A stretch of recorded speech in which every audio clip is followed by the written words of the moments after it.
Shikues nderuar, mirëmbrëma dhe mirë se erdhët në emisionin Tempus. Sonte do të flasim për njërin prej temave më të përfolura në vend dhe po ashtu më të rëndësishme, pra për vettingun në sistemin e drejtësisë. Përderisa shoqëria civile dhe një pjesë e madhe e qytetarëve vazhdojnë ta shohin vettingun si proces pa alternativë, ka hezitime të shumta nga përfaqësuesit e Këshillit Gjyqësor dhe të Këshillit Prokurorial. Në këtë rast, Ministria e Drejtësisë ka ndërmarrë hapa shumë konkret për të jetësuar këtë proces, duke miratuar në qeveri koncept dokumentin për vettingun. Pra, sonte do të flasim për këtë temë me mysafirët e mi, të cilët janë Ministria e Drejtësisë, zonja Albulena Haxhiu. Mirë se keni ardhur. Mirë se gjeta Betim, faleminderit për ftesën. Është zoti Albert Zogaj, kryesuesi i Këshillit Gjyqësor. Mirë se keni ardhur. Mirë se gjeta. Është zonja Doarsa Kica Xhelili, deputete e Kuvendit Kosovës. Mirë se keni ardhur. Faleminderit për ftesën. Dhe është zotri Selim Selimi, ish ministër i Drejtësisë. Mirë se keni ardhur. Faleminderit për ftesën. Shikues nderuar, para se të vazhdojmë me pjesën e debatit në studio, ju informoj se pjesë e këtij emisioni janë edhe studentët e Fakultetit Juridik, të cilët janë studentë të vitit të fundit, të cilët do të marrin pjesë në këtë emision me pyetjet e tyre përgjatë emisionit. Tani po kthehemi me pjesën e debatit në studio. Zonja ministre, ka shumë debat në publik rreth idesë se a duhet apo s'duhet s'pari të kemi vetting. Pse duhet ketë vetting në sistemin e drejtësisë? Cilat janë argumentet cilat ju i keni për t'i prezantuar dhe nëse ato janë të qëndrueshme, atëherë si duhet të zhvillohet ky proces i vettingut? Faleminderit edhe një herë Betim për ftesën dhe ju përgëzoj për emisionin që e keni bërë, për faktin se besoj që sundimi i ligjit është jashtëzakonisht i rëndësishëm në Republikën e Kosovës, prandaj besoj që këtu do të diskutohen temat me interes për qytetarët e Republikës së Kosovës. Sa i përket me thekse veçantë të çështjes së vettingut, siç jeni ndjeni në fushatën zgjedhore, por jo vetëm, edhe më herët se fushata e fundit zgjedhore, pra për zgjedhjet parlamentare të këtij viti, ne kemi pas dy zotime kryesore. Pra me ato çfarë kemi garuar para qytetarëve të Republikës Kosovës, kanë qenë drejtësi dhe punësim. Pikërisht dy prej problemeve më të mëdha që i kanë qytetarët sot në Republikën e Kosovës është mungesa e drejtësisë dhe në anën tjetër mungesa e punësimit, qëtësisht mungesa e zhvillimit ekonomik, por që të dyja këto janë të ndërlidhura sepse nuk mundet të ketë zhvillim ekonomik përderisa kemi një sistem të drejtësisë që përballet me probleme të mëdha. Dhe pikërisht mbi bazën e zotimeve që kemi dhënë para qytetarëve të Republikës Kosovës, ne kemi marrë mbështetje shumë të madhe qytetare. Dhe unë nuk mund të pajtohem me atë që sot ka diskutime a duhet ketë apo jo vetting, për faktin se tashmë nuk ka dilema që në Kosovë vettingu është i domosdoshëm. Pra nuk ka më diskutime se a duhet kemi apo jo, por cila është mënyra që duhet ta shtyjmë vettingun përpara. Pikërisht duke marrë parasysh faktin që nevojiten edhe ndryshime kushtetuese, duke pas parasysh kompetencat e Këshillit Gjyqësor dhe Këshillit Prokurorial në raport me propozimin për emërim apo shkarkim të gjyqtarëve, dhe në anën tjetër për reformat në drejtësi, besoj që është shumë e rëndësishme që të kemi konsensus të gjerë politik, por natyrisht edhe me institucione tjera të drejtësisë dhe në anën tjetër me shoqërinë civile. Ne kemi adresuar çështjen e koncept dokumentit për vettingun, është një dokument, ndonse zoti Zogaj mundet të mos pajtohet me mua, mirë po është një nga dokumentet më të rëndësishme që janë nxjerrë nga Ministria e Drejtësisë. Është bërë një punë e jashtëzakonshme nga zyrtarët e Ministrisë së Drejtësisë, por po ashtu me kontribut të madh edhe të institucioneve, edhe të shoqërisë civile. Dhe është vlerësuar si dokument profesional ku ka identifikuar mangësitë që ka sistemi i drejtësisë, duke filluar nga ngarkesat e mëdha që janë në institucionet e drejtësisë, mungesën e besimit qytetarëve në këto institucione, mungesën e veprimeve të duhura në raport me krimin organizuar dhe korrupsionin, pastaj ato raport me dhunën në familje, ndikimet e shumta në sistemin e drejtësisë nga grupe qoftë të brendshme, por edhe të jashtme, që kanë, si me thënë, janë të parapara në këtë koncept dokument si nga problemet kryesore sepse duhet urgjentisht që të merremi me çështjen e vettingut në sistemin e drejtësisë. Dhe tani ne kemi pas miratimit të koncept dokumentit, ne kemi pasur 5 opsione, kemi ndjekur opsionin 5, që është me ndryshime kushtetuese, pikërisht duke pas parasysh faktin që kompetencat për propozimin për emrim apo shkarkim të gjyqtarëve dhe prokurorëve kanë këshillat përkatës. Prandaj kemi konsideruar që është e rëndësishme që të kemi një mekanizëm të jashtëm, pra jashtë sistemit të drejtësisë, ku do të verifikohen gjyqtarët dhe prokurorët duke nisur nga nivelet më të larta, sepse unë besoj fuqishëm që problemin kryesor e kemi tek nivelet më të larta të sistemit të drejtësisë. Këtu do të doja ta përjashtoja zotin Zogaj. E ka lënë vetingun, apo? Jo, unë nuk e vendosi këtë, e vendos Komisioni përkatës apo mekanizmi përkatës, pra i cili nuk do të jetë në përbërje të partive politike, qeverisë, Ministrisë Drejtësisë, por do të jenë për çështjet për verifikimin e prokurorëve do të jenë 2 prokurorë dhe 1 jo prokuror, për verifikimin e gjyqtarëve 2 gjyqtarë dhe 1 jo prokuror, do të ketë të drejtën ankesës dhe të tjera si këto. Prandaj, tani jemi duke punuar për arritjen e konsensusit politik për këtë çështje. Unë kam ftuar subjektet politike, nuk di nëse zoti Selimi është i njoftuar për këtë, por kam ftuar gjitha grupet parlamentare në takime të ndara, të përbashkëta, sido që ata e konsiderojnë që është e rëndësishme. Kam arritur që të takohem vetëm me grupin parlamentar të lëvizjes vetëvendosje, po ashtu dhe grupin parlamentar që përfaqësojnë deputetët jo shumicë në Kuvendin e Republikës Kosovës, jo serbe. Apo i vjen që s'ka konsensus në lidhje me këtë proces? Unë besoj që subjektet politike, qoftë PDK-ja, qoftë LDK-ja, qoftë edhe AK-ja, madje në kohën e zotit Selimi, sa ka qenë Ministri i Drejtësisë, është punuar në një raport sa i përket çështjes së vetingut, që ka parapar po ashtu disa mundësi se si duhet bëhet vetingu. Pjesë e punës, domethënë fillestare të koncept dokumentit ka qenë pikërisht edhe ky raport. Prandaj unë besoj që nuk ka arsye se pse duhet refuzuar vetingu, kur qytetarët tashmë më thonë që je shumë vonë me çështjen e vetingut. Ndonse unë konsideroj që koncept dokumenti ka arritur që të finalizohet në një afat rekord. Është duke punuar në amandamente kushtetuese, po ashtu me një përkushtim të madh. Kemi kërkuar opinion nga Komisioni Venecias, i cili na ka thënë që në mars, në sesionin e ardhshëm, pra në muajin mars, do ta japin opinionin për këtë, sepse nuk kemi as interesin më të vogël që të veprojmë diçka në shpërputhje me standardet evropiane, por keni parasysh që sa i përket këtij koncept dokumenti janë marrë parasysh po ashtu 20 standarde evropiane. Dhe unë besoj që edhe nga opinioni i Venecias do të adresohen shumë çështje të cilat janë me interes, domethënë në këtë proces dhe në këtë fazë. Okej, do të diskutojmë me siguri të gjitha këto përgjatë debatit. Po vazhdoj me juve, zoti Zogaj. Fillimisht ju falenderoj që jeni sonte edhe pse nuk jeni ndoshta në shëndetin më të mirë. Ju jeni sonte me ne, por nuk jam përfaqësues të Këshillit Prokurorial.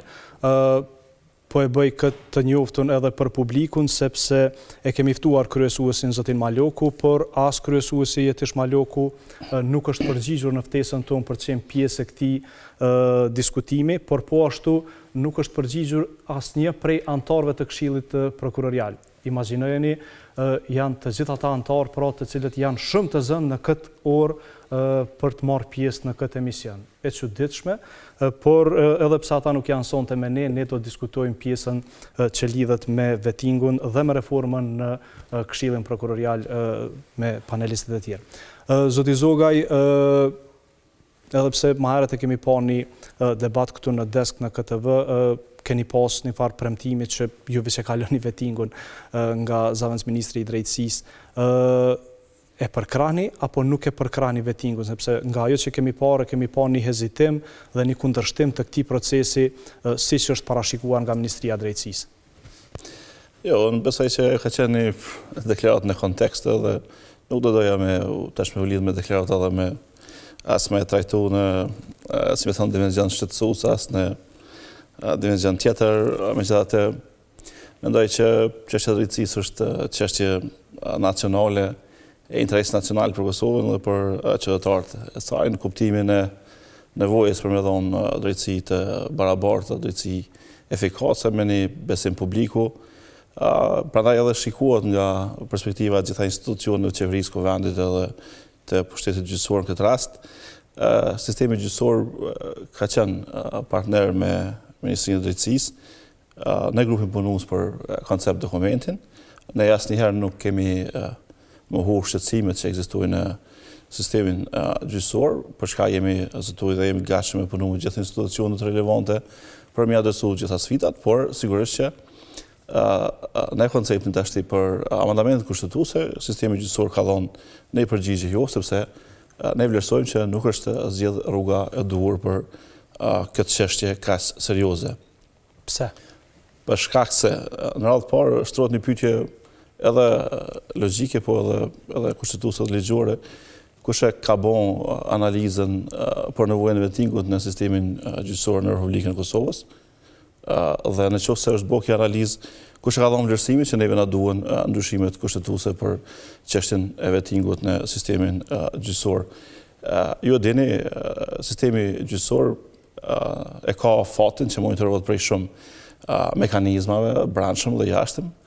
Dhe në këtë rast ne kemi edhe raportin progresit, i cili duhet me shiku besoj nga institucionet vendore si raporti ma kredibil edhe për çështjen e drejtësisë, dhe edhe në kuptimin e implementimit, por të implementimit drejt për drejt të çështjeve që janë, por sigurisht edhe të adresimit të sfidave dhe të çështjeve të mëdha që mund të kanë bojnë edhe në performancën e gjyqësorit, llogaridhënien, disiplinimin, edhe verifikimin e figurës së gjyqtarit edhe në kuptimin e integritetit, po edhe në kuptimin e pasurisë.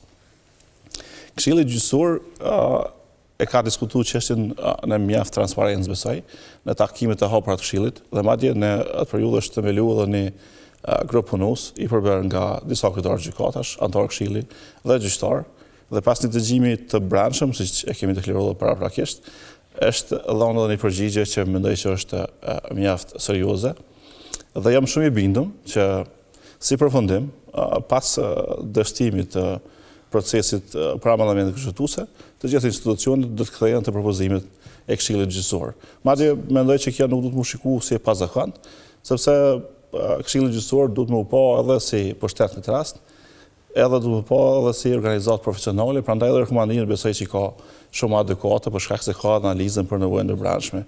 Cila ka qenë përgjigja e Këshillit gjyqësor në këtë rast, e dalë si përgjigje nga vetë zeri i gjyqtarëve, sepse në fundit jemi legjitimum vetëm për përfaqësimin e gjyqtarëve në këtë institucion, ka qenë që po, sistemi gjyqësor i nevojitën me i adresu në rishikimin funksional, dhe madje këtu është ndoket edhe e kontradikta sepse në një anë kemi strategjinë e sundimit ligjit dhe vetë nevojën në rishikimin funksional, dhe në tjetrën anë kemi tash idenë e ndryshimit kushtetuese për sistemin e vettingut. Pra, na kemi thonë që na duhet rishikimi funksional, dhe na kemi thonë që është e shkruar, është përgjigja që është adresuar në mënyrë zyrtare në Ministrinë e Drejtësisë në këtë rast tek grupi punus, që po, na nevojitet me ndryshu ligjin për Këshillin gjyqësor dhe me kriju bazë mekanizmit të verifikimit për gjyqtarët. Në mekanizmi i brendshëm dhe që është krejtësisht në logjikën edhe kushtetuese dhe ligjore të pavarësisht që ka institucionet gjyqësore në këtë rast. Na duhet me ndryshu ligjin prapë për disiplinimin e gjyqtarëve dhe prokurorëve, me dhënë autoritetet kompetente në këtë rast Këshilla përgjithsisht shtesë në disiplinimin e gjyqtarëve. Na duhet me ndryshu ligjin për gjykatat, me dhënë dimension tjetër performancës së gjyqësorit. Dhe rrjedhimisht ne kemi deklaruar që ka një ndjesë të atij zotimi, që ne nuk e kundërshtojmë asnjë mekanizëm të jashtëm për vlerësimin e pasurisë, por në mekanizëm që do të ndërtojë ose do të ridimensionohej për vlerësimin e pasurisë të gjithë zyrtarëve të lartë publik, jo vetëm gjyqësorin në këtë rast.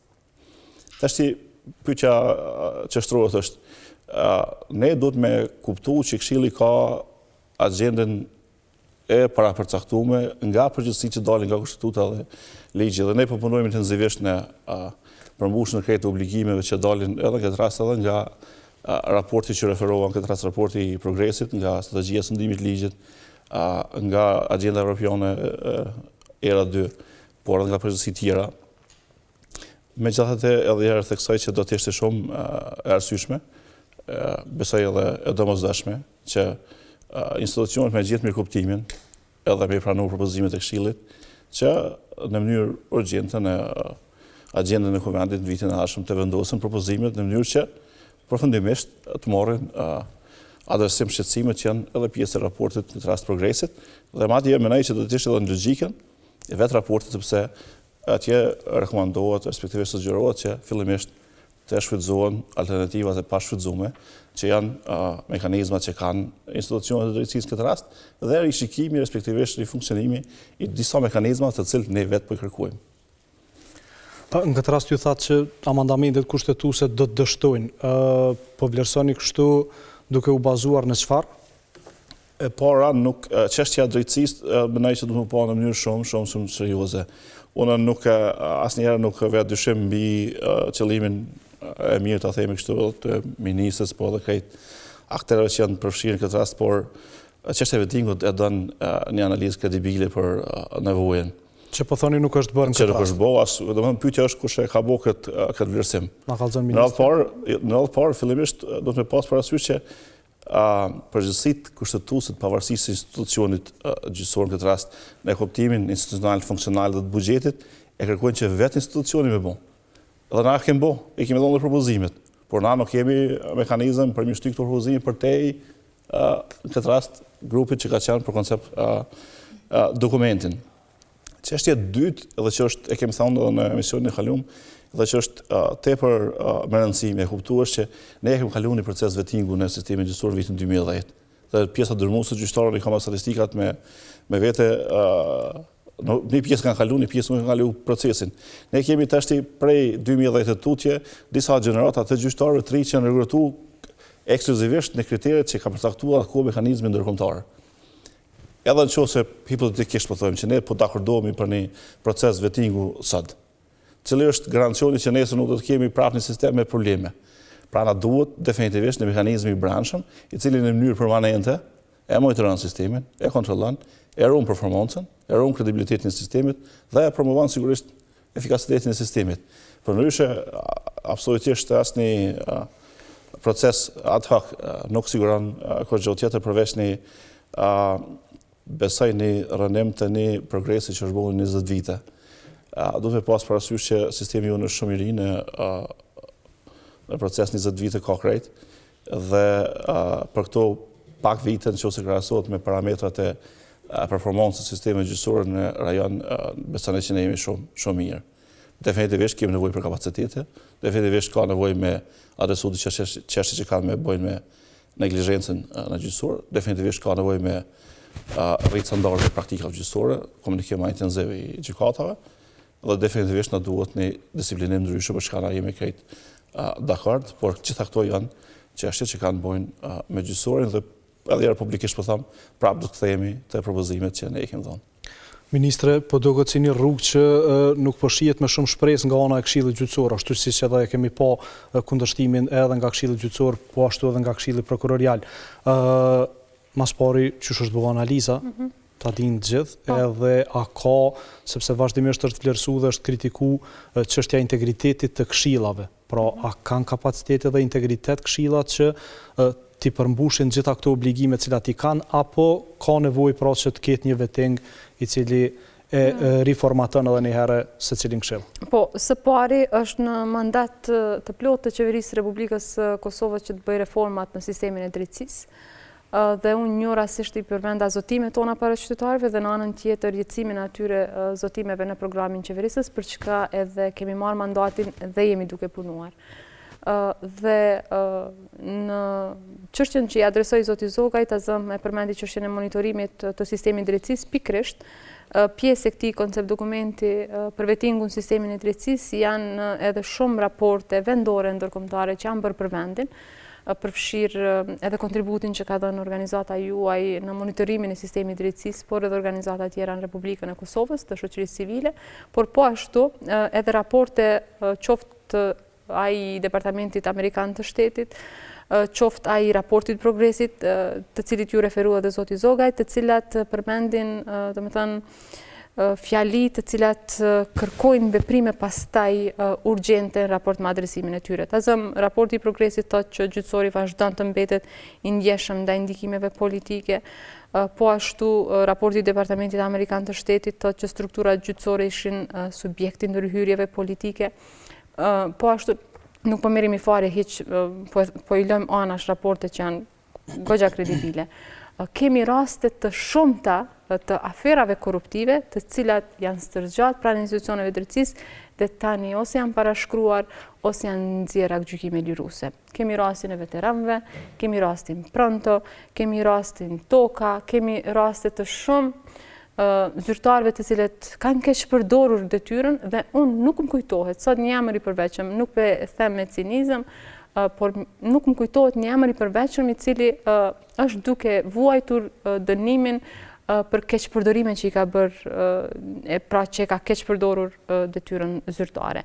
Dhe koncept dokumenti është punuar nga ekspert, qoftë të Ministrisë Drejtësisë, zyrtarë të Ministrisë Drejtësisë, aty ka kontribuar shoqëria civile, koncept dokumenti nuk është bërë se çka kanë vlerësuar zyrtarët, mirë po është bërë një analizë e gjendjes, po ashtu, ju jeni dëshmitar që procesi i rishikimit funksional ka zgjatur më shumë se 4 vite 5, dhe është një dokument i cili i ka qëndruar secilës qeveri, duke pas parasysh rekomandimet e duhura që kanë dalë nga procesi i rishikimit funksional, pastaj strategjia që ka dalë për sundimin e ligjit, ku thret për veprime urgjente në raport me reformimin e sistemit të drejtësisë. Zoti Zoga i përmendi çështjen e 2010-2011.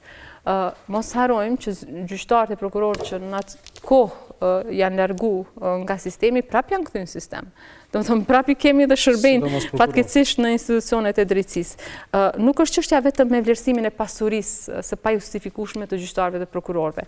Problemin më të madh brenda sistemit të drejtësisë e kemi edhe mungesën e profesionalizmit, që shumë prej tyre konsiderojnë që nuk i dinë detyrat që i kanë, po ashtu edhe integritetit moral, që pa këto dyja nuk mund t'jesh gjyqtar dhe prokuror në Republikën e Kosovës, sikurse s'mund t'jesh as ministër, as deputet e as një funksion të lartë në Republikën e Kosovës.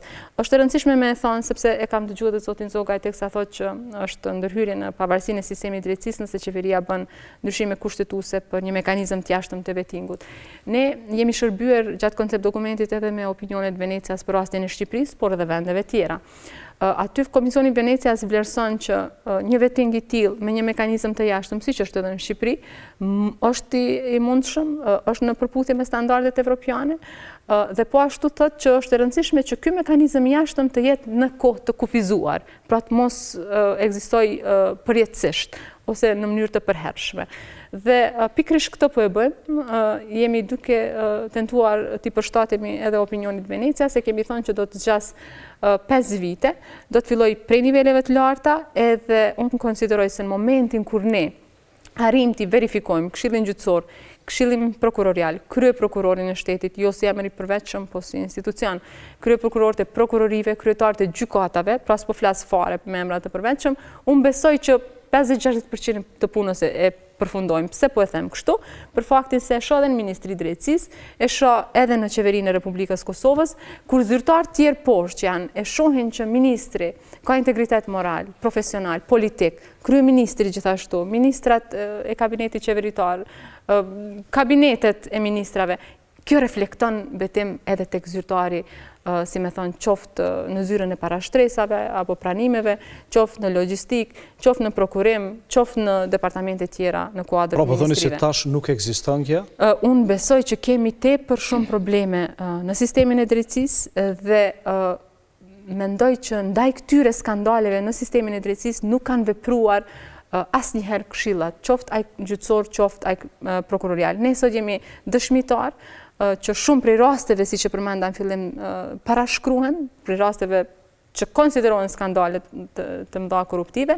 Ta zëmi kemi 3 aksione gjatë këtij viti që janë shumë të rëndësishme, uroj shumë të mos e kenë fatin e veprave të tjera të cilat ose janë parashkruar, ose ka gjykime liruese, ose janë stërgjatur e në fund ata janë shpallur të pafajshëm. Është rasti me 400 kg drogë, është rasti Sodit, që është rasti Brezovica, po ashtu kemi rastin e subvencioneve në bujqësi.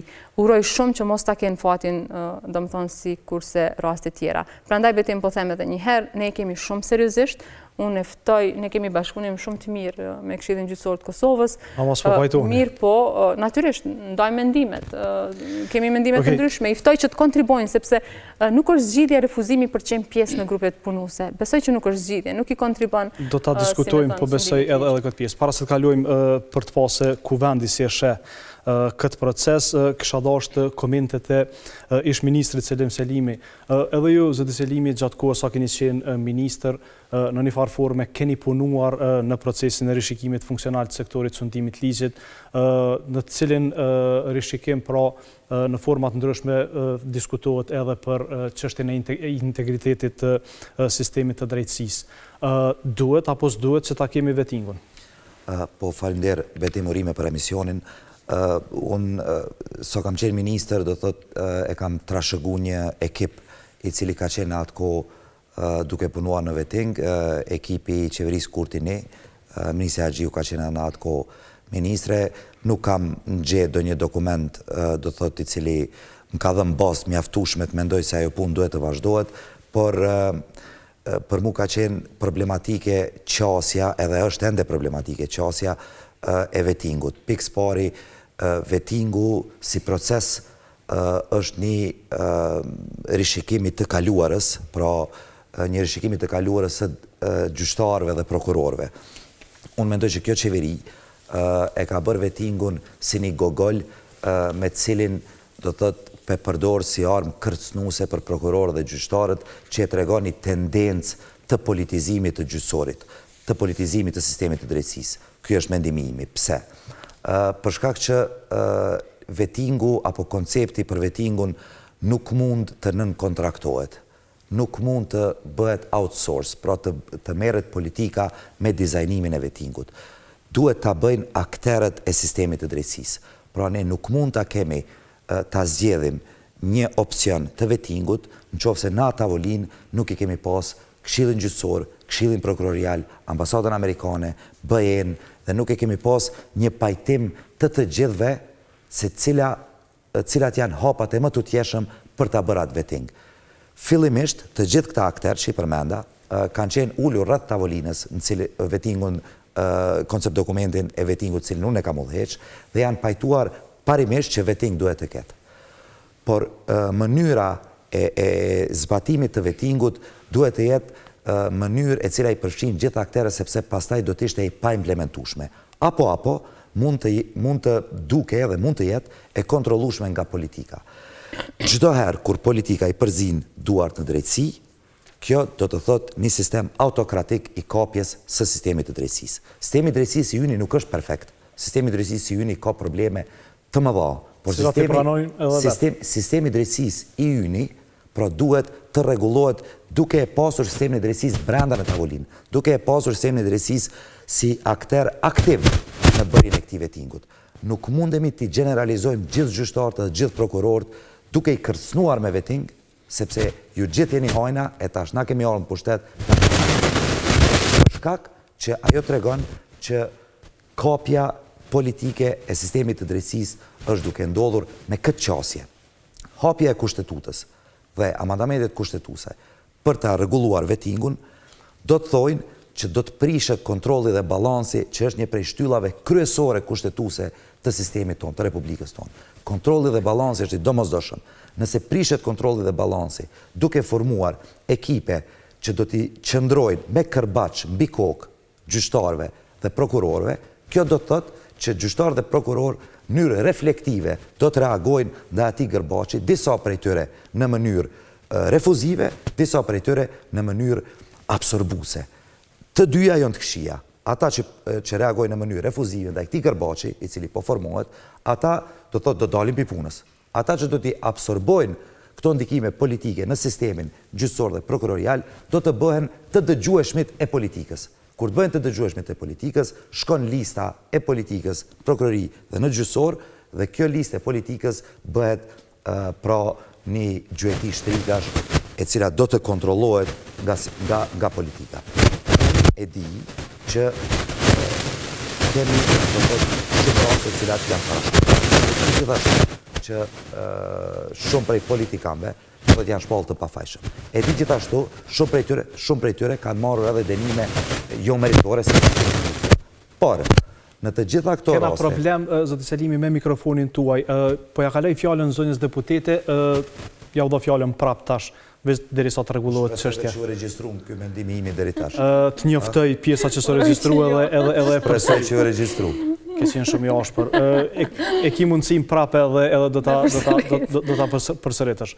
Po vazhdoj me ju, zonja deputete, po e shohim një qasje pra të përfaqësuesve që kanë qenë dikur në Ministrinë të Drejtësisë, po e shohim qeveria aktuale çfarë është duke ndërmarrë dhe po e shohim refuzimin i cili po na vjen prej Këshillit Gjyqësor dhe Këshillit Prokurorial. Si kuvendi i Kosovës, çfarë qasje duhet ketë legislative në raport me këtë proces që po shihet si shumë i rëndësishëm, por që ka shumë rëndësi se nëse bëhet, si mund të bëhet. Para se të filloj si jemi me mikrofon mas pare, a jemi në regull? Regjia me deputetën, rregull jemi. Ashpërsia do të thotë po e... Pushtjet e ka në rregull, opozitës ja ka në Na i prishë mikrofonin. Kështu, është shumë interesant që po vrejet këtu që krejt në një formë apo tjetërën po e duan qëllimin e njëjtë, destinacionin e njëjtë, po s'po pajtohen me mjetin e transportimit. Realisht, shumë mirë me drejt, këtu u tha që çështja e drejtësisë është interes nacional. Që është ndër tjera përkeqardhje, mos pjesëmarrja e përfaqësuesve të KPK-s, sepse ne duhet ta kuptojmë ndër tjera që nganjëherë kritika pikërisht i shërben diskutimit për një trajtim sa më përmbajtësor, çfarë do teme, edhe çfarë do trajtimi që mund t'i bëhet nesër pas nesër edhe vetë vetingut, procesit vetingut, ligjit, reflektimin mbi krejt këto iniciativa të qeverisë tanishme. Normalisht që unë s'mund flas në emër të kuvendit, sepse nuk i përfaqësoj të gjitha partitë politike, por mund flas pak a shumë në pozicion të partneritetit të kësaj qeverie, dhe mund ta them këtë. Këto shqetësime që po ngritën sot këtu, përfshi edhe kjo që ngrit nga zoti Zoka dhe zoti Selimi, kanë qenë shqetësimet e njëjta që janë ngritur edhe në Shqipëri. Do thotë, krejt këto pyetje janë parashtruar edhe atje para procesit vetingu, lidhur me atë se mos rastësisht po i prishim balancat e ndarjes pushteteve, në qoftë se ne sot e ndryshojmë Kushtetutën e Republikës së Kosovës në mënyrë që ta lejojmë këtë mekanizëm të jashtëm të vetingut, dhe në fakt edhe atje është marrë opinionin Venecia, sikurse theksoi edhe ministrja, dhe qëndrimi i këtij komisioni ka qenë që për shkak të domosdoshmërisë që të ngritet niveli i besimit të qytetarëve në institucionet e drejtësisë, dhe domosdoshmërisht që të arrihet kjo për faktin që tashmë ka lëndë të cilat e konfirmojnë një dosë të lartë të mungesës së cilësisë së vendimeve, dhe jo vetëm, po flasim edhe për dyshime për afera korruptive, atëherë patjetër shtrohet domosdoshmëria që të bëhet diçka ndryshe, dhe kjo ka qenë edhe kjo aspekti i lejushmërisë së ndryshimeve kushtetuese që janë bërë edhe atje. Do thotë, çka ne po flasim sot në Kosovë, ne nuk po zbulojmë asgjë që nuk është tentuar të bëhet në shtete tjera para nesh. E mira është që ne sot shërbehemi me shembuj të tillë, jo vetëm në aspektin e të mirave që ka sjellë, por edhe në aspektin e lëshimeve që janë bërë gjatë procesit, sepse ne kemi pa që edhe në vetingun në Shqipëri ka pas lëshime jo vetëm, po ka pas pastaj edhe pasoja, po backfiring effects të asaj çka ka ndodhur me veting, sepse jo vetëm që ju kanë nështruar gjyqtar vetingu, ka pas të tjerë që kanë dhënë dorëheqje, ka pas të tjerë që kanë zgjedhur mos të kalojnë përmes vetingut për faktin edhe të bartjes të provuarit edhe të çështja e pasurisë. Do thotë, sepse kur kalon ti në proces vetingut, barën e provës edhe për këtë çështje e ka personi që po vetohet. Do thotë, janë arsye të ndryshme që atje në një farë formë është blloku gjyqësori dhe prokuroria, dhe e mira e këtij koncept dokumenti është që ka mësuar për kësaj përvoje, edhe e ka pa një farë formë, një farë dinamike tjetër të vetingut në Kosovë, që nuk ka me e leju zvaritjen e lëndëve. Tash këtu u fol ndër të tjera për dy elemente shumë e rëndësi. Njëra ishte që raportet e ndryshme dhe opinioni i KGK-s sot e thekson nevojën që mas pari të shteren mekanizmat ekzistues, dhe në anën tjetër po thuhet që po bëhet një lloj generalizimi që të gjithë gjyqtarët dhe prokurorët janë të këqij dhe duhet i him me kërbaq. Po unë po e shoh të kundërtën.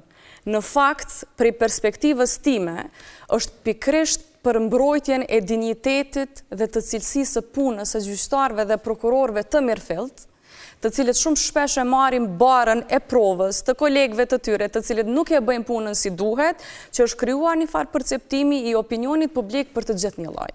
Dhe duke ardhur pikërisht nga praktika juridike, unë e di që kjo është një gabim shumë i madh, e cila në fund të fundit po i faturohet shumë shpesh gjyqtarëve të cilët më pak e meritojnë. Të paktën për mendimin tim personal, se ndoshta edhe nuk di shumë elemente ndryshme për ta. Por unë kam pa gjyqtar fantastik, kam pa të tillë tek të cilët kam hi me shumë hamendje në përfaqësim të rastit. Dhe tash për mua pikrisht është ideja e mos generalizimit që kemi nevojë për vetting, sepse po të na duhej Kërbaqi, me siguri kishim shiku një format tjetër ku s'kishim pas nevojë me rishiku krejt një nga një, po një farë sistemi që të him të gjithëve për një herë.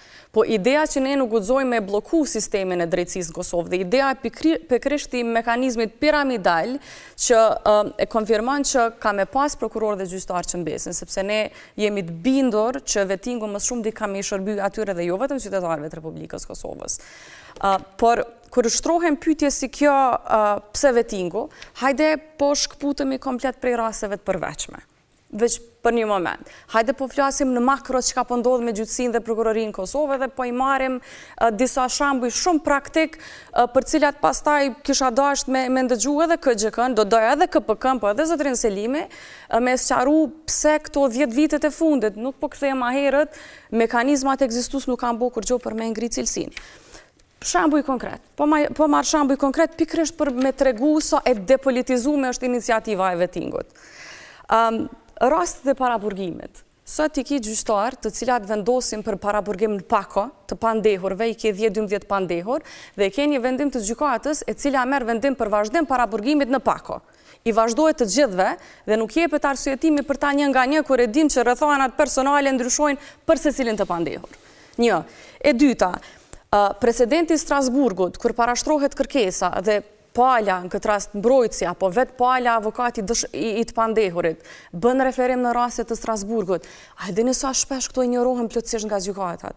Dhe në fakt, kur jepet arsyetime, askund nuk jepet referenca, pse rasti cili është referuar nuk përkon me rastin konkret, dhe kështu në fakt bie ndesh këto vendime dhe me nenin 54 të Kushtetutës Republikës Kosovës. Dhe kjo ndodh në Kosovë.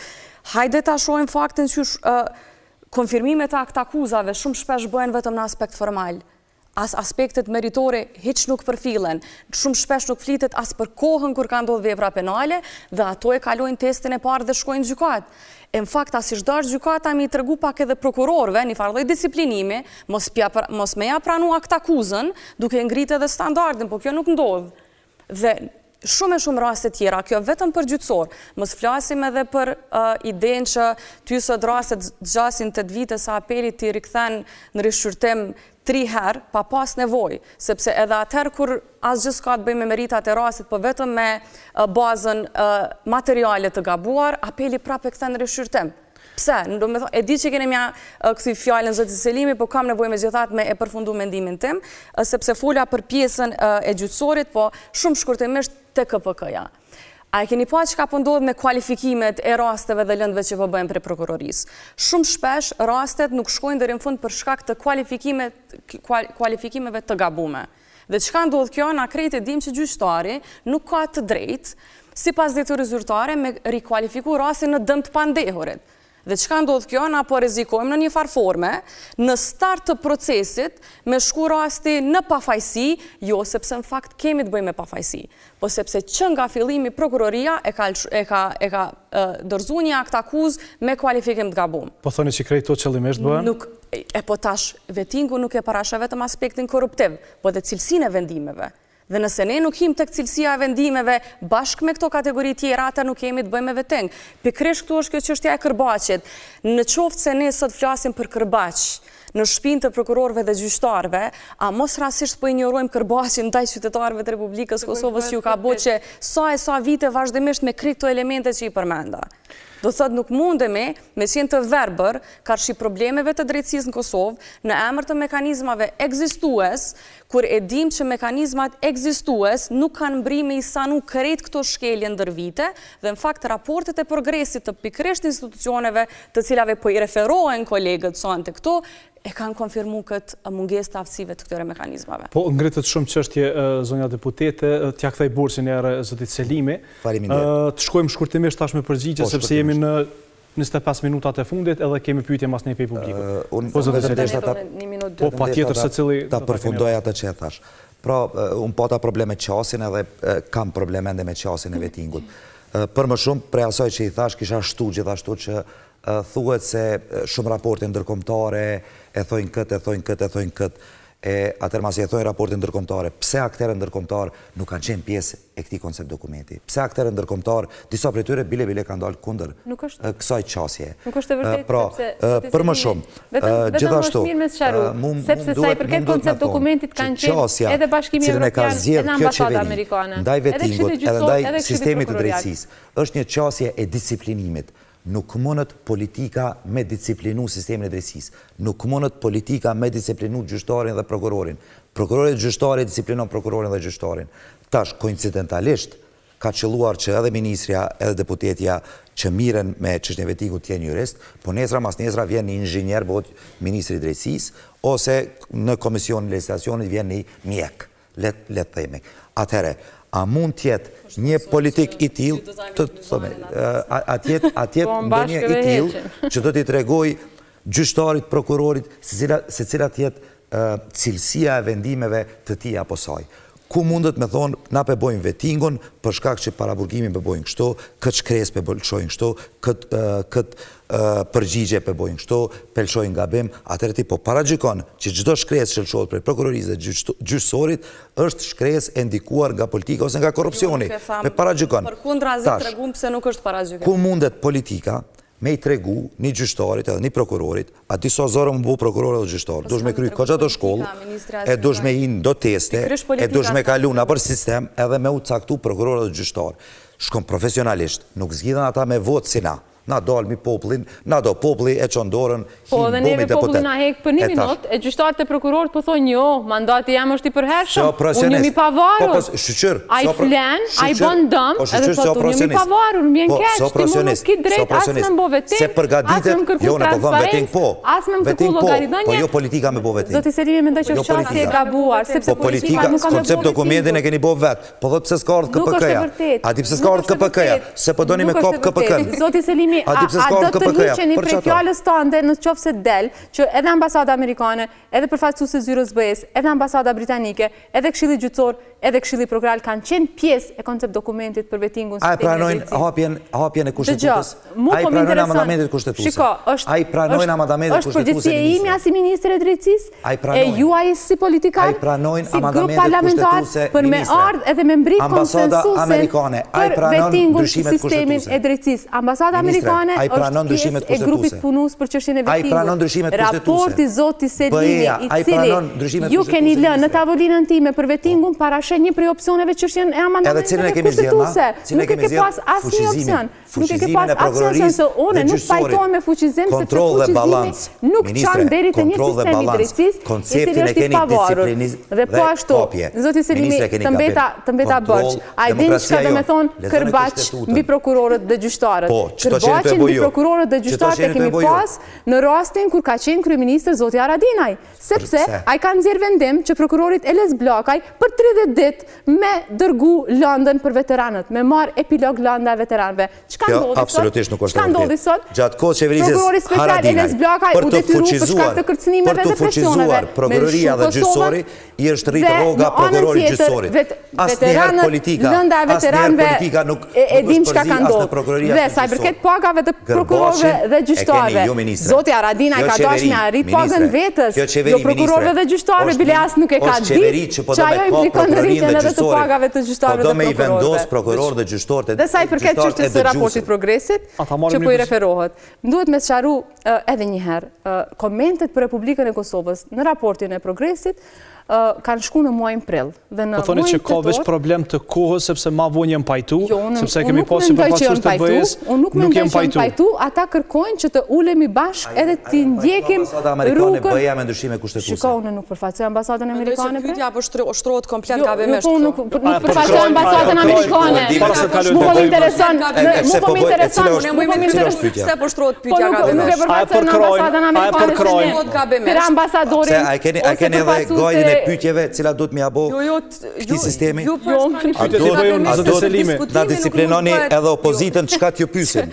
E po tash, A duhet? Për mua është e rëndësishme çka A përkoj, mirë, që po është Na të tregoni cilat pyetje janë të pranueshme për ju. Nëse mund të me u Ju përgjigj. lutem Po, deputete. Zoti Selimi, ju mund të vazhdoni patjetër lutem. me Po, pyetjen e njëjtë, Ju duhet me lutem. më leju me dhënë përgjigje në pyetjen që po e eduko, bëni. deputete, ma eduko. Jo, zoti Cilat Selime. pyetje janë të pranueshme për Trego ju? kur mund të me marr fjalën se unë nuk kisha dashur me moderuar në minuta deri takimin e kreshka i sëndëm. kam. Vetëm një përgjigje të lutem, Kalojmë te edhe kryesuesi, jo, kam po, zonja nevojë Xhelili. patjetër me u përgjigj.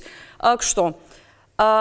Lojët e fjalëve nuk i kam qef, për faktin që ju po e parazgjykoni arsyeën pse unë e thash këtë që e thash, pam dëgjuar deri në Parazgjykoni fund. pyetjen time. Mundeni me vazhdu ju pyetjen, është opinioni im që diskutimi Ju thatë e gabueshme është. A bën ta përfundoj? Ju thatë e gabueshme. A bën ta Ju më përfundoj? ndërpret mu, Mirë, deputete. nuk po pajtohem me pyetjen që po e parashtroni. Faleminderit Letë shumë. mbetet neutralitet çështja e gabimit ose jo. A përsheni që edhe vetingu duhet mu definu atëre Veç ta mirë. kry. Në Shqipëri, a u bo vetingu? U bo keq. A kanë shku raset në gjykatë Se Venecia ja zgjati Ministre, edhe veç 2 vite. lutem veç një Po fjali. keq. Po Venecia ka Veç ta folë. përfundoj Veç sepse ta mendimi flasim me s'po radhë, mundem që me të kuptohemi. përfundu. Kanë shku raset në gjykatën evropiane për drejtat e njeriut për çështje të caktuara. Sakt. Në qoftë se checks and balances kishin me u prek qaq përmbajtësisht, kur edhe atje ka pas ndryshime kushtetuese, edhe atje mekanizmi i vetingut ka qenë dikush përtej KPK-s dhe KGK-s në Shqipëri, pse atëherë Gjykata Evropiane për drejtat e njeriut nuk i pas kanë ngrit këto çështje. Pse ata në fakt i kanë dhënë të drejtë këtij mekanizmi në Shqipëri? Besa dhe në rastet kur ne vetë kemi qenë hezitues për disa vendime, i kanë dhënë të drejtë mekanizmi në Shqipëri. Gjykata e cila është e thirrur me e konfirmu pikërisht këtë që po e thoni ju. Prandaj thash që ndoshta pyetjet riparashtrohen jo sepse paragjykova arsyeën pse e riparashtruat, por sepse supozova që ka mekanizëm më të lartë që na ka treguar në një vend mik që s'mund ta kemi aq gabim sa po thuat. Kaq. Atë më tregoni si ta parashtroj pyetjen. Domethënë e kam shumë të rëndësishme me ditë. U pajtuam në neutralitet të gabimit, në rregull. Unë nuk jam qeveri. I koalicion. Zoti Zogaj, u ngritën shumë çështje, shumë kritika në lidhje me atë se si ka performuar deri tash gjyqësori edhe sistemi prokurorial. E para, besoj që këtë dakordohen që në asnjë variant nuk mund të krahasu sistemi gjyqësor i Kosovës me Shqipërisë. Pra, më vjen keq që duhet të thonë fatmirësisht, do të thonë kjo është e mira e këtij diskutimit, edhe më vjen keq që duhet me pas tash referencë negative Shqipërinë për sistemin. Është shumë mirë që kanë filluar procesin e vetingut, por sistemi gjyqësor në Republikën e Kosovës me sistemin e Shqipërisë nuk mund të krahasohet në asnjë dimension. E dyta çështje që lidhet shumë, që është shumë e rëndësishme, sistemi i ndryshimit kushtetues në Kosovë nuk mundet në asnjë mënyrë të krahasohet me sistemin e ndryshimit kushtetues në Shqipëri. Ne kemi kontroll të trafisht, ta themi kështu, të ndryshimit kushtetues dhe duhet me harruar që kemi një marrëveshje në Bruxelles për integrimin e gjyqësorit, të cilën ne po bëjmë shumë me zbatu në tërësi dhe definitivisht mendoj që do të jetë sfidë çështja e ndryshimit kushtetues dhe e thash në fillim që kjo edhe nuk mund të ndodhë. Prandaj shkon shumë e arsyeshme edhe herë po thojmë u kthyte koncepti bazë. Kemi disa çështje që janë ngrit. Për shembull, çështja e lëndëve në gjykatën e apelit.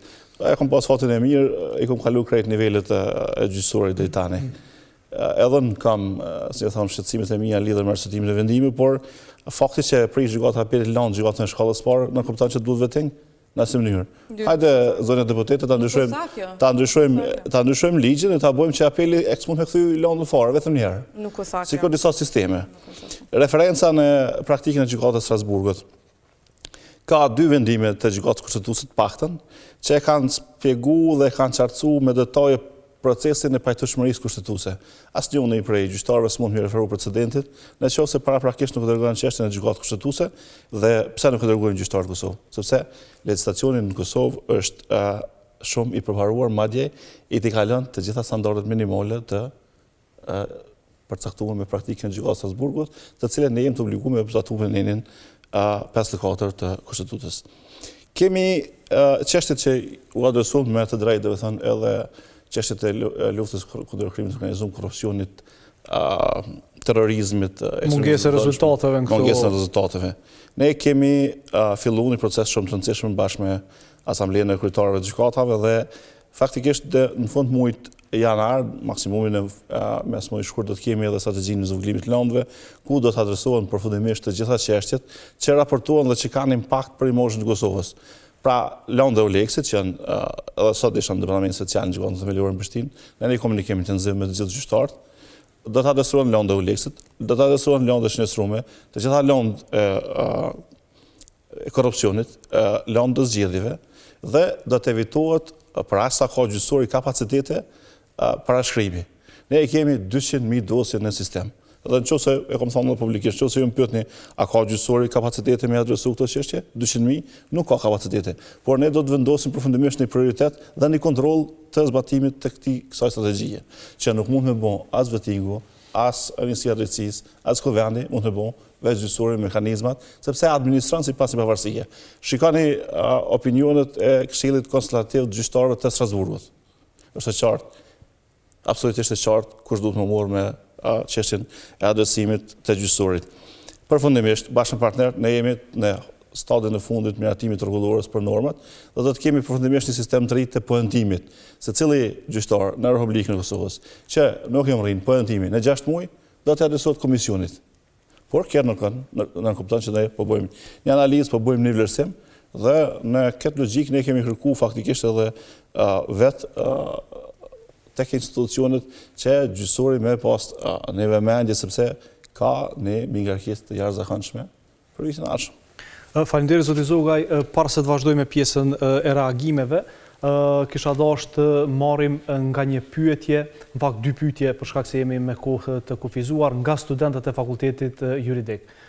Ju lut na prezantohuni edhe pyetja juaj. Atëherë faleminderit panelistëve për informatat. Unë jam Freskër Mradoniqi, student vitin e 4 fakultetin juridik. Pyetja po shkon për zotrin Zogaj, ndërkaq pyetjen e dytë e kam për zonin Haxhiu. A mendoni se nisma një reformë e tillë në sistemin e drejtësisë për disa prokurorë dhe gjyqtar ka ngjall ndjenjen e frikës? Dhe nëse po, a mendoni atëherë se këta persona të cilët janë kompetent për dhënje drejtësisë po i friksohen apo po i druhen drejtësisë ndaj tyre? Ndërkaq pyetja e dytë shkon për zonin Haxhiu, a keni ndonjë model për të marrë si shembull lidhur me realizimin e këtij procesi, pasi që jemi dëshmitar të faktit se Mikrofonin më afër. Po, jemi dëshmitar të faktit se në Shqipëri ka filluar procesi i vettingut në vitin 2014, mirë po sipas fjalëve të rektorit të Universitetit të Tiranës, zotërit Artan Hoxha, që kemi mbajtur një ligjërat para disa ditë në fakultetin juridik, një proces i tillë nuk ka qenë edhe aq efikas dhe ka ngecë. Prandaj nëse mund na tregoni se si mund kemi një model për të realizuar një proces i tillë. Faleminderit.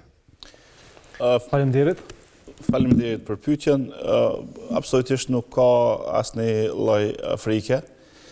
Frika vetëm që duhet me pas do të ishte nëse nuk do të reagonte gjyqësori ndaj këtyre situatave, do të duhet me frikësu qytetari, me edhe faktin që gjyqësori ka një qasje krejt konstruktive dhe rezistente ndaj përpjekje kur vlerësohet që është në cënim pavarësisë saj, do të thonë kjo është një garancion e mirë për qytetarët.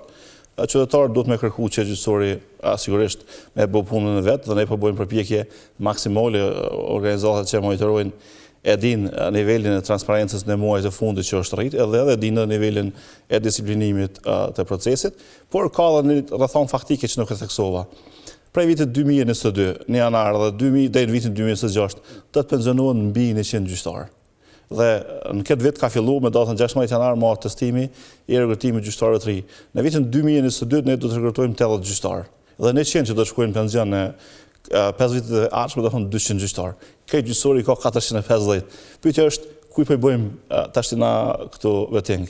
Kur pjesa dërmuese gjyqtarë në mandat më pak se 6 vite. Sepse në 2015 kemi 40 gjyqtarë, 2017 kemi 52, 2018 kemi 37, 2020 kemi 24, dhe vitin e ardhshëm do të kemi 54 gjyqtarë, plus 30 për shkak të pensionimit. Pyetja është ku i bëjmë vetting? Edhe duhet me kuptu se cili. Jam mirë që më duket deputetja ka eksperiencë nga fusha praktike. Ndjeshmëria e punës në gjyqësor është e ndryshme nga punë në institucione tjera. Dhe në asnjë mënyrë nuk mund kërkush me mendu që ndërtohet gjyqtari për një ditë. Sistemi nuk mund të ndërtohet për një ditë. Prandaj e vetmja frikë e jamja e shikuar nga perspektiva profesionale është që ne mund të rënojmë diçka që kemi shumë zërë me ndërtu. Dhe paramendoni nëse ne 100 gjyqtarë kemi pension për 5 vite, dhe paramendoni edhe 150 nëse do të eliminoheshin nga procesi vettingu, sepse është statistikë përveç tjerave, do të me kuptu. Pyetja është çka do të pret qytetari. Në 20 vite të ardhshme nuk do të mujmë me promo në gjenin që kemi. Kjo është shqetësimi, do të thënë. Jo është shqetësimi personal. Në qoftë se do të ishte garancion që figura qendrore të sistemit me largim ka me rregullu gjyqësorin. Unë jam i gatshëm sonte me lëshu gjyqësorin. Absolutisht, pas një shqetësim personal. Por Faleminderit që është kjo çështje. Zoti Zogaj, zonja ministre. Për të lidhur me pyetjen direkte, kam edhe shumë çështje. Po, edhe shumë çështje, po që jemi krejt shkurtimisht se i kemi 9 minutat e fundit që me marrë dhe kanë një reagim të fundit. Edhe përgjigjet kësaj pyetjes, kujt po i bëni vetting? Spari, do më thënë sa i përket çështjes së modelit që do ta ndjek Republika e Kosovës, ne kemi adresuar 20 standarde ndërkombëtare qysh e përmenda në fillim, 60 dokumente që flasin për sistemin e drejtësisë dhe 10 vende ku është bërë vettingu. Natyrisht kemi marrë edhe si shembull Republikën e Shqipërisë në kuptimin që të mësojmë nga gabimet. Tash ndoshta nuk është mirë të flasim lidhur me gabimet që i ka bërë Republika e Shqipërisë. Mirë po është e rëndësishme që të mësojmë prej gabimeve që ka bërë Republika e Shqipërisë, sidomos në tendencën për të ndërhyrë në këtë proces pushteti, edhe sepse përmes këtij procesi pastaj kanë mbetur funksional shumë prej institucioneve siç ka qenë gjykata kushtetuese apo gjykata e lartë apo supreme e të tjera. Prandaj, domethënë, do ta kemi modelin e Kosovës bazuar edhe në praktika dhe mësimet që i marrim nga këto 10 vende.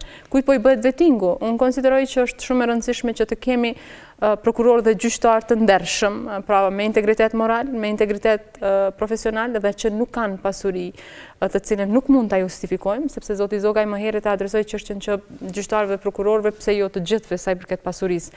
Ne në javën tjetër, në mbledhjen e qeverisë, do ta procedojmë në Kuvendin e Republikës Kosovës projektligjin për themelimin e byros që shqyrton dhe vërteton pasurinë e zyrtarëve të gjithë në Republikën e Kosovës, përfshirë gjyqtar, prokuror, politikan, deputet, ministra, ish zyrtar, dhe ajo do të vlej për gjithë dhe këtu jemi bashkë. Do të thonë të gjithë të cilët kanë pasuri të pajustifikueshme do të tentojnë nëse munden ta justifikojnë atë, nëse jo, pasuria do t'i konfiskohet, është një ligj jashtëzakonisht i rëndësishëm dhe tjetra. Betem, unë kam ditë që procesi i vettingut nuk do të mirëpritet nga sistemi i drejtësisë, por besom nuk kam prit që do të ketë kaq reagime të shumta. Dhe tash reagimet ndaj një procesi që ka për qëllim me kthy besimin e qytetarëve në institucionet e drejtësisë, sepse në kuadër të Ministrisë së Drejtësisë, por jo vetëm, në vazhdimsi kemi takime të shumta me qytetarë, sikurse e keni edhe ju si organizatë, sikurse kanë edhe deputetët e Kuvendit të Republikës Kosovës, sikur besoj ka pasur edhe ish ministri i drejtësisë, për çka jam shumë e befasuar me qasjen, sepse një ish ministri i drejtësisë nuk do duhej të fliste të tjetë i frustruar në raport me një mekanizëm shumë të rëndësishëm për Republikën e Kosovës për sundimin e ligjit, por megjithatë është çështja e tij. Flasin për stërzgjatjen e lëndëve deri në 8 vite, deri në 15 vite. 2 ditë hiç më larg. 2 ditë hiç më larg. Është rasti i fundit ku thotë që 15 vite jam duke pritur për pronën time. Që 15 vite. Kjo nuk është drejtësi, zoti Zogaj. Kjo është me mbyt qytetarin në procedura, domethënë gjyqësore, edhe në fund ai me vazhdu duke prit drejtësi, edhe derisa ndoshta edhe ka shumë qytetarë që sot janë mesin tonë duke qenë procedura gjyqësore. Kanë vdekë shumë palë që kemi pranuar. Pra, po flasim për një gjendje alarmante dhe unë do doja që të kemi bashkëpunim me Këshillin Gjyqësor dhe Këshillin Prokurorial për këtë proces shumë të rëndësishëm. Jam shumë e bindur ajo që adresoi deputetja Do Arsa, që njerëz e mirë brenda sistemit, prokuror dhe gjyqtar e duan vettingun, sepse këta nuk po mund me pasqyru punën e tyre, duke pas parasysh që po kemi shumë probleme në sistemin e drejtësisë. Prandaj është edhe në interes të tyre, është në interes edhe të Këshillit Gjyqësor të Kosovës, sepse besoj edhe zoti Zogaj nuk do që të ketë punë me gjyqtarë të cilët për një mend as nuk duan me punu, as nuk din me punu. Konsideroj që është shumë e rëndësishme të vim në një situatë edhe 10 sekonda ku prokurorit e gjyqtarit nuk i intereson as pozicioni personit që hetohet e gjykohet, por vepra që ka bërë. Kjo kjo është tepër e rëndësishme dhe nuk do të ndalemi Janë edhe 4 minutat e fundit për të marrë reagimet e ju të tre panelistë nderuar, por vetëm një përgjigje shumë e shkurt sipas kësaj që është duke u punuar, a mund dihet kur mund të filloj dhe kur mund të përfundoj ky veting? Ne jemi të lidhur me opinionet e Venecias, po them edhe një herë nuk e kemi në plan të shkojmë do më thonë në shpërputhje me opinionet e Venecias. Në mars do të na vi opinioni i Venecias raport me këtë, do t'i ndjekim sikurse edhe për pakon për sistemin prokurorial, që po i ndjekim rekomandimet dhe opinionin e Venecias, njësoj do të bëjmë edhe me vetingun sistemin e drejtësisë. Zoti Selimi? Po, faleminderit, unë vetëm deshta ti përgjigjem Ministres Haxhiu, nuk jemi befasum me vetingun edhe për këtë sistem. Unë si minister e kam prodhu një dokument për vetingun, por a dokument e kam bërë me shoqin civile, e kam bërë me KPK-n, me KGK-n, ambasadën amerikane, BE-n dhe ekspert më të mirë të fushës. Edhe të gjithë jam pajtuar që duhet këtë veting. Pra unë nuk jam i befasuar, unë kam punu në veting.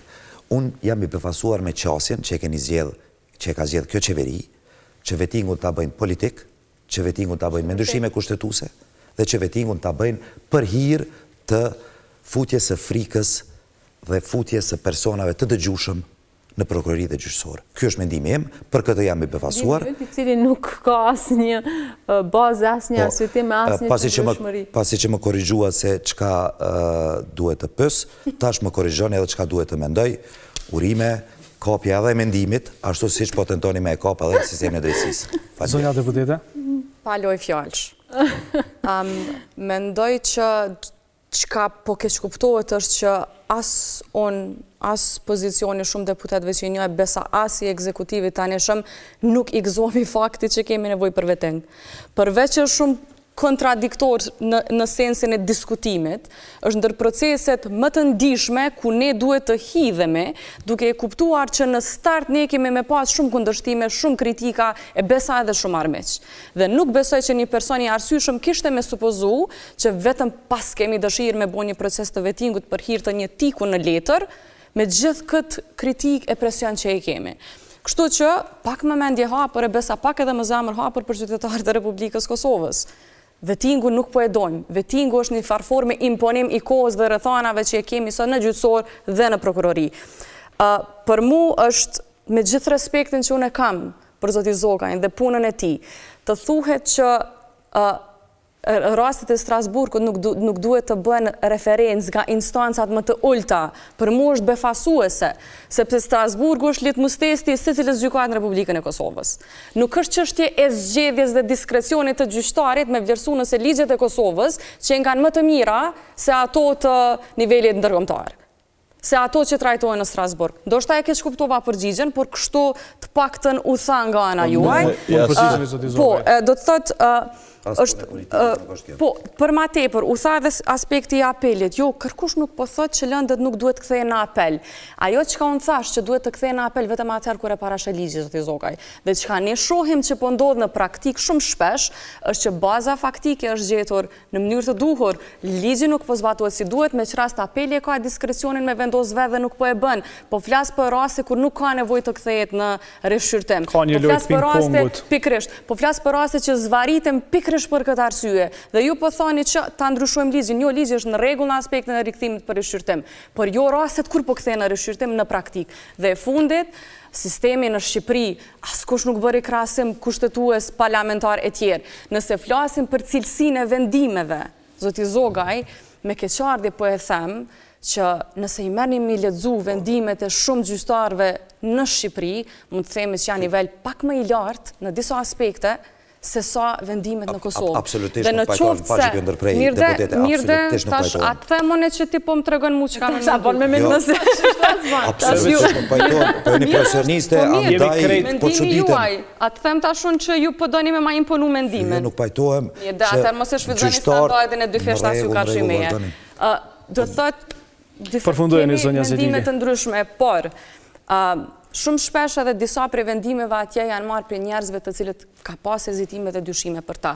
Pensionimi i gjyqtarëve sot apo mas 2 viteve, apo 3 viteve, nuk është shkas që ne në 3-4 vite të ashme mos me pas gjyqtar të mirëfillt.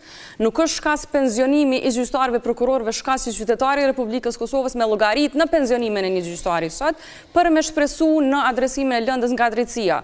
Dhe për mua, natyrisht që çdo hezitim që e ka sot KGK-ja dhe KPK-ja, duhet të diskutohet përmbajtësisht, duhet të shohim çdo format se si edhe KGK, KPK dhe spektri ndërkombëtar të ndjetë rehat me këtë opcion, por jo të thuhet që po politizohet procesi kur vetë mekanizmi vetues ka me qenë komplet jashtë politikës dhe i vetuar për agjencive ndërkombëtare të cilët s'kanë me pas të bëjnë me Kosovë, se jo me politikë. Faleminderit. Zoti Zogaj, krejt në fund, një minutë, sepse... Unë do të sugjeroj me na ftu me një debat profesional, e kam shumë për qefi, do të diskutoni për standardet. Unë nuk thash që nuk do të mi referu gjyqtarët, thash që gjykata kushtetuese në Republikën e Kosovës ka thonë, në qoftë se gjyqtari do me shkalloni dispozit ligjit vendor dhe mi referu një precedenti të gjykatës Strasburgut, duhet fillimisht me kërku paqëditshmërinë kushtetuese, e ki vendimin që e ka rrezu vendimi gjykatës supreme për rastin e dërgesave postare në Kosovë edhe 2 vendime tjera, me të gjithë ndërkohë. Aja që ka unë mendoj që është me rëndësi me theksu këtë rast ka të bëj. Këshilli gjyqësor sinqerisht e ka gjithë në ngarkuar në vitin 2022, por në momentin kur këtë aktorë do të jenë gati, na do të jemi përsëri gati me u kthy në trezën e diskutime për propozimet që kemi dhënë, sepse e dim që është çështje me rëndësi. Do të kërkoja sinqerisht nga deputetja edhe nga gjithë deputet që në rishikimin e buxhetit qershor, Këshilli gjyqësor t'ia dhënë mbështetjen e kërkuar. Ne kemi kërku 3.5 milion euro kom shtesë me përgjithësinë para publikut, jo para qeverisë, comme thonë edhe në Kovend, që në 18 muaj të ardhshme me provua fatin e trajtimit çështjeve brenda standardeve të Strasburgut. Sepse në gjykatën supreme do të kemi 3 gjyqtarë shtesë në muajin janar dhe çdo lëndë do të kryhet brenda 3 muajve në gjykatën supreme. Në gjykatën e apelit do të kemi 13 gjyqtarë shtesë në muajin shkurt dhe parimisht në 2 vite të ardhshme çdo lëndë do të kryhet brenda 1 viti, është absolutisht e pranueshme. Ne po bëjmë ndryshimin e organogramit dhe adresim serioz në vitin e ardhshëm do të merr gjykata themelore në Prishtinë, por definitivisht ne kemi sot mungesë 267 pozita, pra Kuvendi i Republikës Kosovës dhe Qeveria e Republikës Kosovës, pavarësisht angazhimit serioz që ka pas Ministria e Drejtësisë, nuk e kanë dhënë sistemi gjyqësor buxhetin e kërkuar sipas ligjit për gjykatat minimumi në bashkëpunëtor për një gjyqtar. Dhe tani pyetja është, kjo është edhe fakt të cënimit i pavarësisë gjyqësorit. Sepse pyetja është nëse nuk i krijon kapacitetet, si kemi kërkuar llogarinë. Ne të gjithë është në raport progresit nevoja me zvogëlu kozgjatën e lëndëve. Hajde të mosim me ligj performancën e gjyqtarit, unë jam pro nesër, ta caktojmë standardin që ne duhet maksimal.